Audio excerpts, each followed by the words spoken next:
This podcast is brought to you by Flipper, a marketplace to buy and sell websites, stores, and digital real estate. Plot your own path. Become a boss by buying a small online business at Flipper. Simply visit flipper.com/techtalks for a free consultation and 50% off fees. That's FLIPPA, flipper.com/techtalks. If you do visit, let me know how you get on. But now, let's get the show started.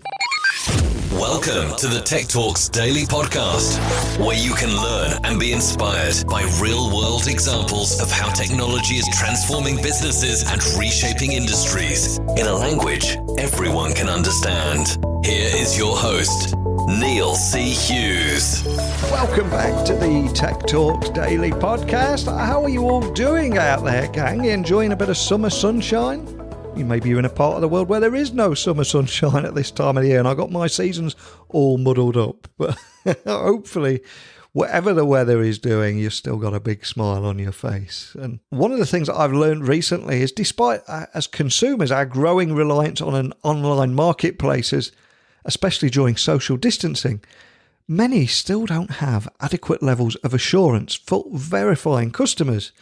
For example, most only require an email, username and password. Meanwhile, other online marketplaces are leveraging hundreds of different behavioural biometrics and knowledge-based parameters for verifying their customers. But of course, the disadvantage there is that additional security layers slow down the verification process, which can lead to lost customers, especially in younger generations that are accustomed to one-click baskets over at Amazon. So the big question that I want to explore today is how online marketplaces can balance security and usability, including innovations in biometrics. So I've invited Sanjay Gupta from Mitek onto the podcast to talk about how online marketplaces are leveraging biometrics in customer onboarding, and also how they can balance security with usability, and how cybercriminals are often capitalizing on the recently deceased and creating these synthetic identities and synthetic families, which is causing a whole heap of problems out there. There's so much we're going to talk about today about making the most of secure marketplaces and how they're innovating with behavioral biometrics and knowledge-based authentication. So buckle up and hold on tight so I can beam your ears all the way to California so we can speak with Sanjay Gupta from Mitek now. So a massive warm welcome to the show, Sanjay. Can you tell the listeners a little about who you are and what you do? Sure. My name is Sanjay Gupta. I work for a company called Mitek Systems. We're based out of San Diego.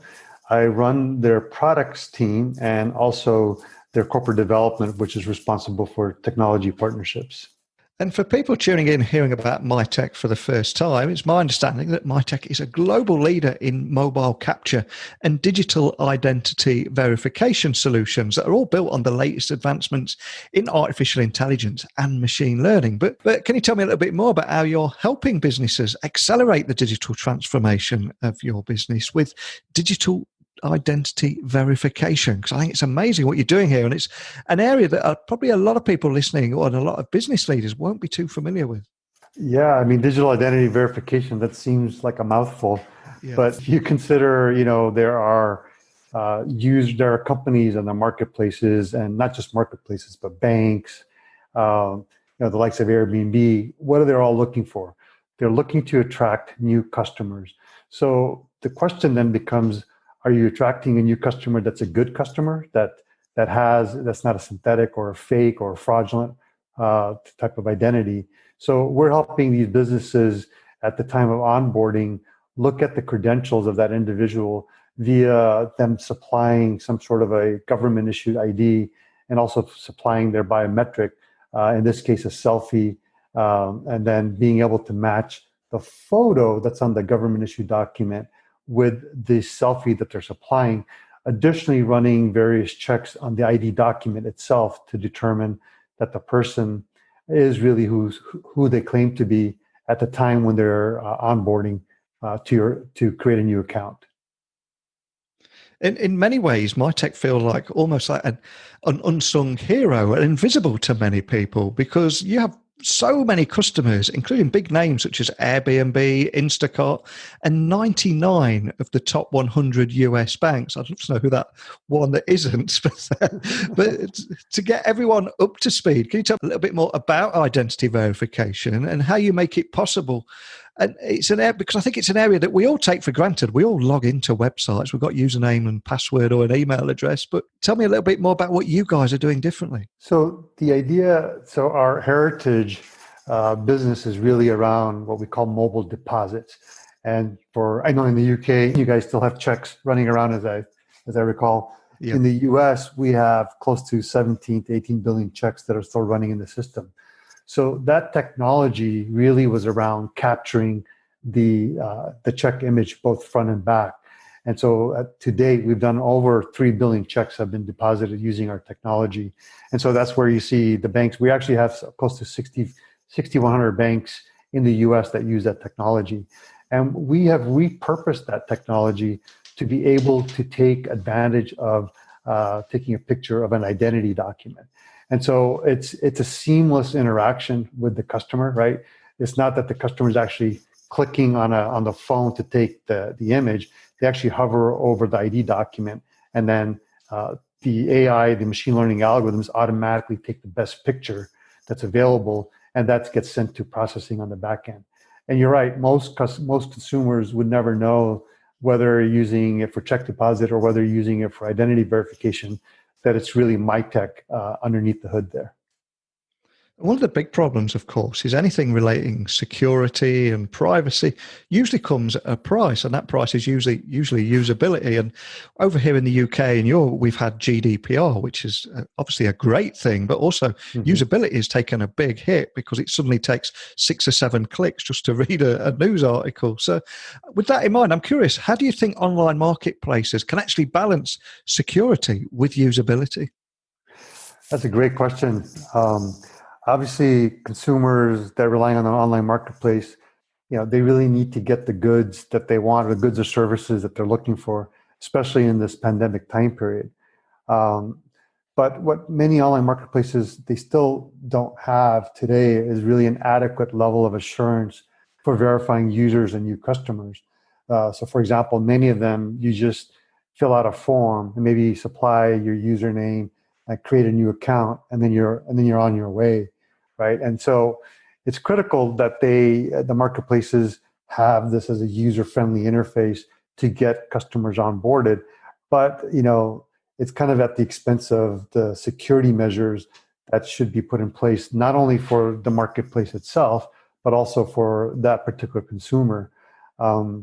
So there are things that they can do to kind of help to facilitate that by asking for more than just your username or just your email and your home address, maybe doing some level of verification on those assets kind of in the background as they're maybe sign up for a new account, but they're still surfing to see what product or service they want. And I'm curious, what kind of innovations are you seeing at the moment, especially in areas such as biometrics?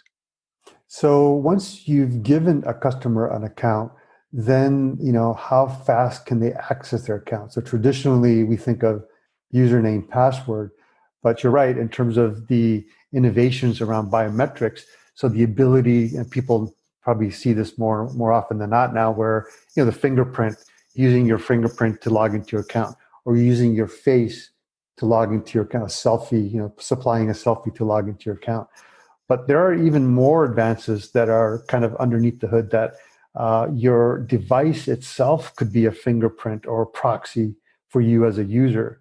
So the way you interact with your device, the way you hold your device, the number of contacts you have, where you have visited, and websites that you have visited before, the number of videos you have, those are all an indicator, a uniqueness identifier of that individual.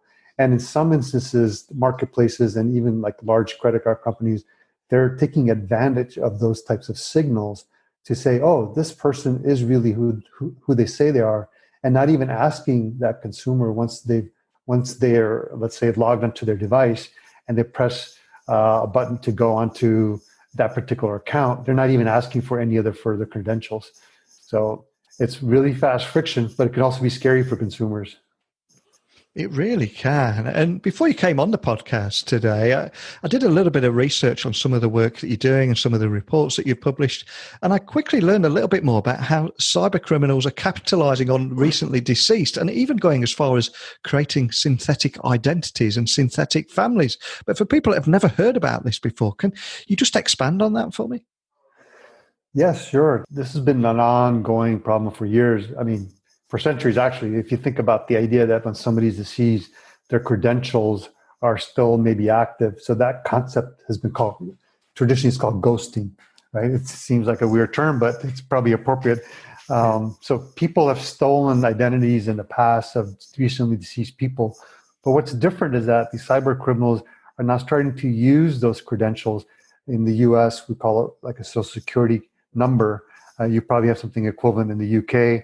Where they take disparate pieces of information and they start to create a identity card or what looks like a government issued ID, if you will. And these, especially with the technology that you see now with deep fakes and the availability of photos that, of individuals that don't even exist. So they'll take all these different disparate pieces of information, combine them to create a really looking ID. And what they'll also do is they'll create what's called a digital trail. So they will, or digital breadcrumbs, they'll set up an email account for them. They'll set up a LinkedIn account for a synthetic individual that doesn't really exist. And they'll make it look like this is a real person. Obviously, these are high-end criminals that are meant to do really high-end damage, right? So that's kind of what happens. And in some instances, what I've been reading about and talked to other people in the fraud space is that sometimes these synthetic IDs will create synthetic children following a similar track, because the other area where there's vulnerabilities are around children's credentials, because if you haven't actually put them into the system yet, those could be up for target, and they'll attach it to these synthetic parents, if you will. And then create a whole genre of synthetic fraud that they can go after.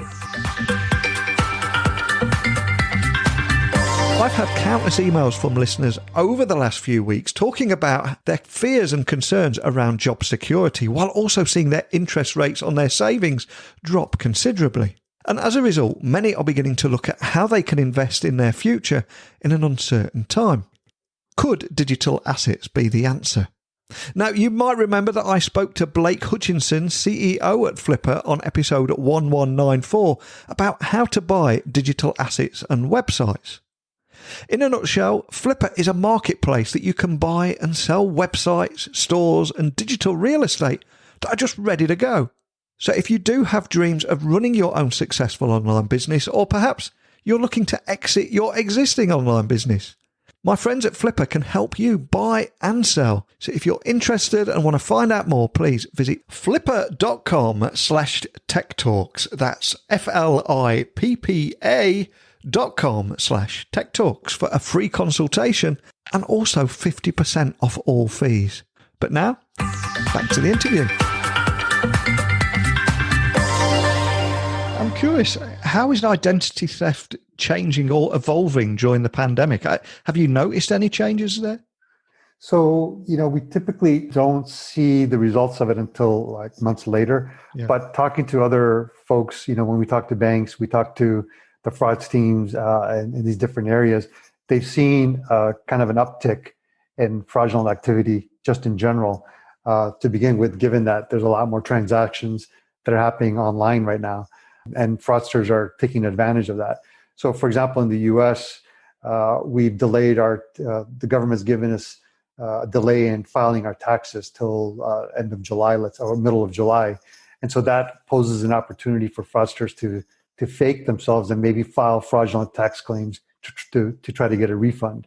And the areas that are interesting is that, they're basically attacking any channel that are not really asking for, let's say, a selfie comparison. If you're just asking for setting up a username, password, and going forward, then people are just signing up and taking advantage of that. And of course, for any business leaders that are suddenly starting to get concerned after listening to our conversation today, how can a business protect against this kind of thing? So there's different things that we recommend. Obviously, there's a balance between security and then the friction and also the service and product that you're offering. But in general, like doing the extra level checks at the onboarding stage. So I would separate the transaction into two phases, right? It's the initial onboarding where you don't know the individual, and then also protecting the individual once they have been onboarded. And so the initial part of it, when they're onboarding, really asking for their credentials and having them supply a selfie, because the selfie most of these solutions do a couple of different things. The first part of it is to check if that selfie that the person is supplying, is it from a real person, or is it from a person that's wearing a mask, or is it a video or a photo of the person, right? So determining that's a real person is the first thing. Then taking that selfie and matching it to the photo of the issued ID, that gives you a really good indication that this is not a fraudulent or synthetic ID, if you will. So that's part A. Part B is that once you've onboarded them, giving consumers the flexibility to use whatever mechanism that they prefer to be able to log into their account. So some folks, don't want to use their face, but they're okay using a fingerprint, or maybe they don't want to use a fingerprint or face, but they're okay using your voice, as a way of authenticating you and logging into your account. So these are all different measures that are available to kind of the marketplace institutions that are out there. And Mitek solutions are embedded in the apps of more than 6,100 organizations and also used by more than 80 million consumers for mobile check deposit, new accounts and opening and so much more. But I've got to ask, what excites you about the future and what trends should businesses be monitoring in your opinion? I think we're just at the precipice of, this technology, the idea of biometrics being used to do certain things. The advances in technology has just been, in the last couple of years, just been leapfrog for the last 20 years. I mean, there's just so many more advances that are available, and the ability to use these things in a way to help consumers to protect their identity and to protect, their accounts is really kind of what excites me. There are things that are coming, or there are things that are companies that are working on the ability to, for example, to take all of your information, which is considered PII today, personally identifiable information, and a way of maybe anonymizing it in a way that it protects the consumer, but also can be used as a way to determine whether or not that individual really is coming back into their account. So your PII is not at risk, but there's still a way of authenticating you without your PII being exposed. So I think those are the advances that you're going to start to see within a short time period. I would say within the next year.